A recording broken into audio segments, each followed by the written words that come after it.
சோழ நாட்டில் வளமிக்க ஊர் திங்களூர். இங்கு அந்தணர் மரபில் பிறந்தவர் அப்பூதி அடிகள். எந்த தீய பண்புகளும் இல்லாதவர். சிவனடியார்களுக்கு தொண்டு செய்வதை குறிக்கோளாக கொண்டவர். அதிலும் ஒருமுறை கூட பார்க்காத திருநாவுக்கரசரை தன் குருநாதராக எண்ணி வாழ்ந்தார். தான் நடத்தி வந்த தண்ணீர் பந்தல், தர்மசத்திரம் என அனைத்திற்கும் அவரின் பெயரையே சூட்டியிருந்தார்.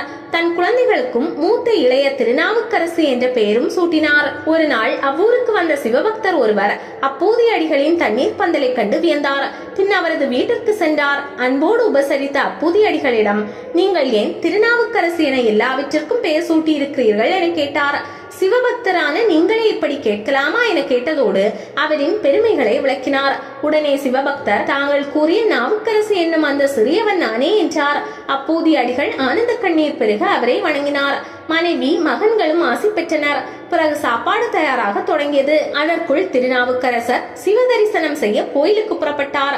அவர் வருவதற்குள் அப்பூதி அடிகளின் மூத்த மகன் வாழை இலை பறித்து வர தோட்டத்துக்கு சென்றான். அப்போது பாம்பு ஒன்று தீண்ட அவன் உயிர் நீத்தான். திருநாவுக்கரசர் வருவதற்குள் இறந்த சிறுவனை பாயில் சுருட்டி அப்பூதி அடிகள் மறைத்து வைத்தார்.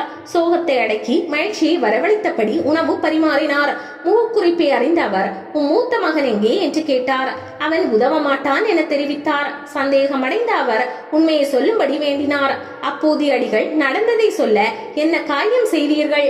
உடனே சிறுவனின் உடலை எடுத்துக்கொண்டு சிவன் கோவிலுக்கு வாருங்கள் என ஓடினார் திருநாவுக்கரசர்.